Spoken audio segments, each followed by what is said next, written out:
আসসালামু আলাইকুম। ওয়ালাইকুম আসসালাম। আপু কেমন আছেন? আলহামদুলিল্লাহ ভালো। আপনারা ভালো আছেন? জি আলহামদুলিল্লাহ আমি ভালো আছি। তো আপু আপনার নামটা কি? আমার নাম সোনিয়া। Home district? রাজশাহী, নওগাঁ। রাজশাহী, নওগাঁ। তো আপু মূলত আমাদের ক্যামেরার সামনে কেন আসছেন? আমি আসছি, আমার একজন ভালো মনের মানুষ লাগবে, এর জন্য আসলাম। ভালো মনের মানুষ লাগবে মানে জীবন সঙ্গী চাচ্ছেন, জি। বিয়ে শাদী করার জন্য আসছেন জি। নাকি? তো আপনি কিভাবে জানলেন যে আমাদের এখান থেকে অসহায় মেয়েদের বিয়ে শাদী দেওয়া হয়? আপনাদের ফোন নাম্বারে থেকে যোগাযোগ করে তারপরে আসলাম আপনাদের অফিসে। আপনার কি ফোন আছে যে আপনি যোগাযোগ করে না আসলেন? না, বাইরের ফোন নিয়ে পরে যোগাযোগ করে আসছি। মানে অন্যের ফোনে দেখছিলেন সেই হিসাবে পরে দেখে আসছেন নাকি? জি। ও আচ্ছা। কেমন বয়সী লাইফ পার্টনার চাচ্ছেন? বয়সটা কেমন হতে হবে? বয়স বেশি মেটার না, বয়স মিডিয়াম হলে হবে, বা বেশি বয়সের সমস্যা নাই, কিন্তু তার মনটা ভালো থাকা লাগবে। যে তার চরিত্র, মন, এগুলাই হচ্ছে আসল। যে আপনি চাচ্ছেন যে একটা ধর্মিক মানে পরেজগার একটা স্বামী চাচ্ছেন, এটাই তো নাকি? জি। ও আচ্ছা। তো আপনার কি এই যে আমাদের ভিডিওটা দেশি প্রবাসী ভাই আমাদের এই ভিডিওতে দেখবে বা নক দিবে, তো আপু আপনার সাথে যোগাযোগ কিভাবে করবে? আমার সাথে যোগাযোগ করবে, আসলে আমার ফোন নাই, আমি ফোন ইউজ করি না। যদি কোনো ব্যক্তি আমার পছন্দ করে থাকে, তাহলে পছন্দ কিভাবে করে যোগাযোগ? থাকে, এই লোকের যদি কথা বলতে চায় তার আগে আমার একটা ফোন দিতে হবে, তারপর সে আমার সাথে যোগাযোগ করতে পারবে। না সেটা তো ঠিক আছে, কিন্তু আপনাকে যে দেখবে তাহলে সর্বপ্রথম তো যোগাযোগ করতে হবে, তাহলে কার সাথে যোগাযোগ করবে?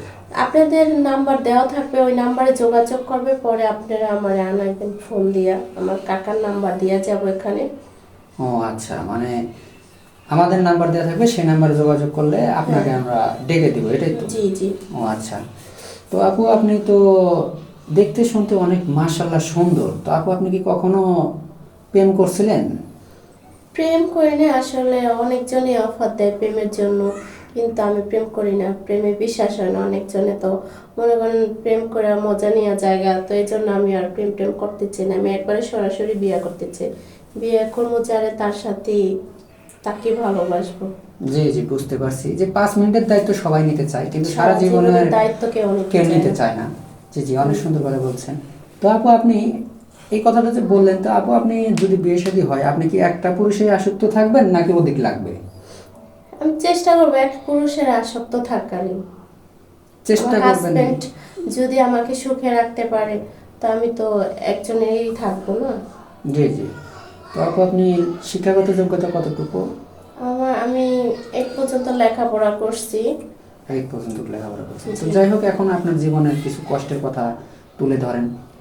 আসলে আমার বাবা নেই, আমার বাবা মারা গেছে অ্যাক্সিডেন্টে। আমার মা আছে, আমার মা বাসা বাড়িতে কাজ করে।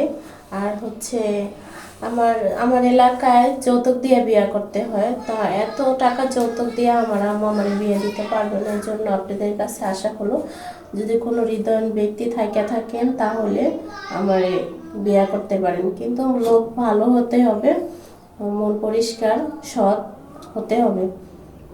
ঠিক আছে। জি জি বুঝতে পারছি। তো আপু আপনাদের ওইদিকে বিয়ে শাদী হতে গেলে কত টাকার মতো যৌতুক লাগে? 3 লাখ 4 লাখ টাকা যৌতুক দিতে হয়। ও আচ্ছা, এত টাকা যৌতুক লাগে? তা আপনাদের তো দেওয়ার মতো সামর্থ্য নেই না, এত আমার টাকা। সামর্থ্য নাই জি দেওয়ার জি মতো। বুঝতে পারছি যে এত টাকা যৌতুক দেওয়ার মতো সামর্থ্য নেই। হুম। তো যাই হোক, ভিডিওটা আর বাড়াবো না। ভালো থাকবেন, সুস্থ থাকবেন। আমাদের নাম্বার দেওয়া থাকবে, মানে ইউটিউব চ্যানেল কর্তৃপক্ষের নাম্বার দেওয়া থাকবে। এগুলো শেষ করছি। আল্লাহ হাফেজ।